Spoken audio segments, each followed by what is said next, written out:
So the human spirit is, and in nature, if you really want to know about how nature governs herself, there are three laws.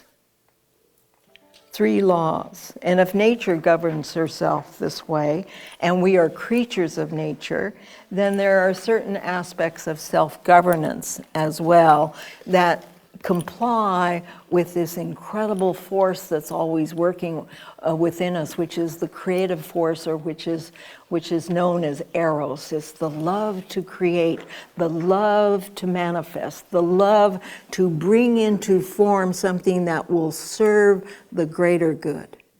To bring into form that will serve the greater good, which is the function of community, is to create something that will serve the greater good. So, the laws of nature. The first law of nature is everything in nature is constantly creating and constantly diversifying. It's constantly creating and it's constantly diversifying. And nature's rhythm is medium to slow. Nothing moves in the fast lane in nature unless it's in danger. And then it will move for 15 or 20 minutes. It will move 15 or 20 minutes to get out of the danger. And then it goes back to the natural rhythm, which is what? Medium to slow. And there's a lot that we can do in the fast lane. We can create and produce, but there are two things we can never do in the fast lane. Healing does not take place in the fast lane. Healing takes place in nature's rhythm, which is what? Medium to slow. Medium to slow. Integration and reflection. To integrate our experience, we need to reflect. Take time to reflect. And reflection takes place, and integration takes place in nature's natural rhythm, which is what? Medium to slow. And we cannot develop our character in the fast lane because character requires reflection and integration. And so we have to take time for contemplation and reflection and to integrate our experience, to integrate in what ways was I inspired, challenged, surprised, touched, and moved? The four great tracking principles. Where am I inspired? Where am I being stretched, challenged? Where am I being surprised?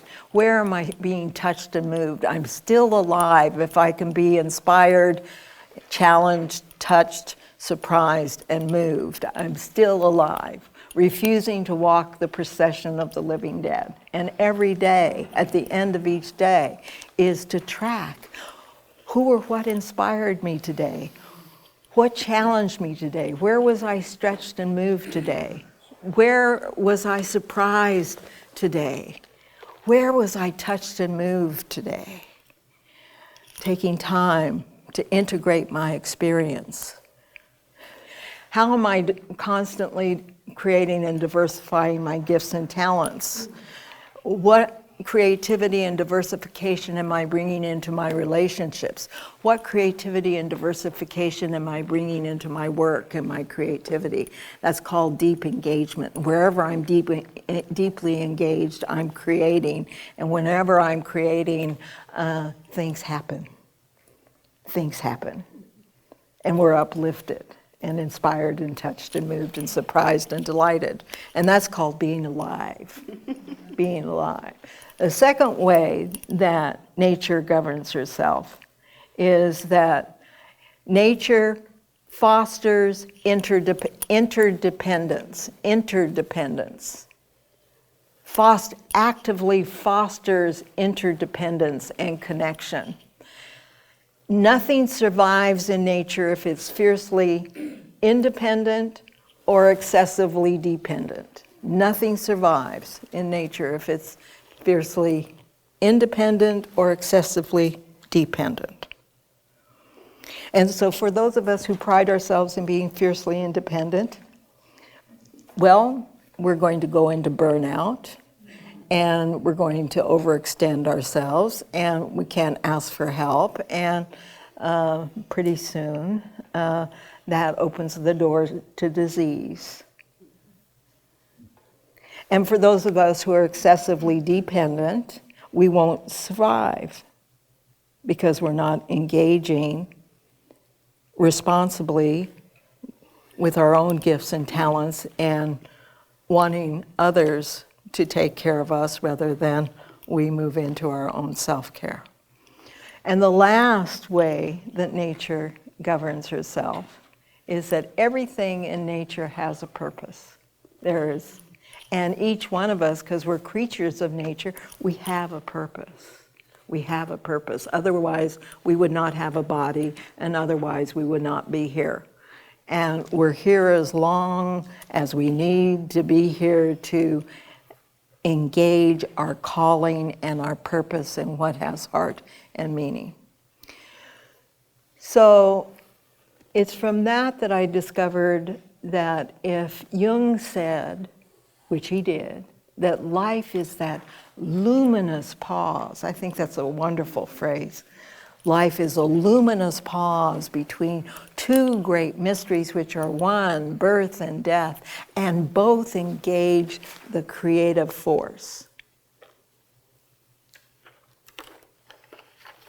So I began to take a look at wondering, cross-culturally,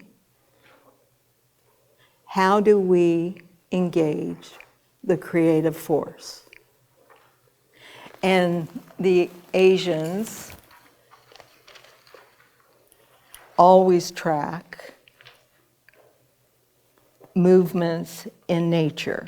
And the oldest book of changes that is based on nature and the wisdom of nature and the changes from season to season is called the I Ching. And it's a book that I've read from the first hexagram to the 64 hexagram. If you want to learn everything you possibly want to know about change, instead of using it as an oracular tool, use it as a book of wisdom and read it. So I read a hexagram every day. I've done this for the last 15 years, is that I read a hexagram each day for 64 days, and then I go back through, and the next 64 days, and the next 64 days, and the next 64 days, and so I reread the I Ching almost 4 times a year, and then some, so repeating that. Well, it's amazing, even after 15 years, I go, oh, that's what that means.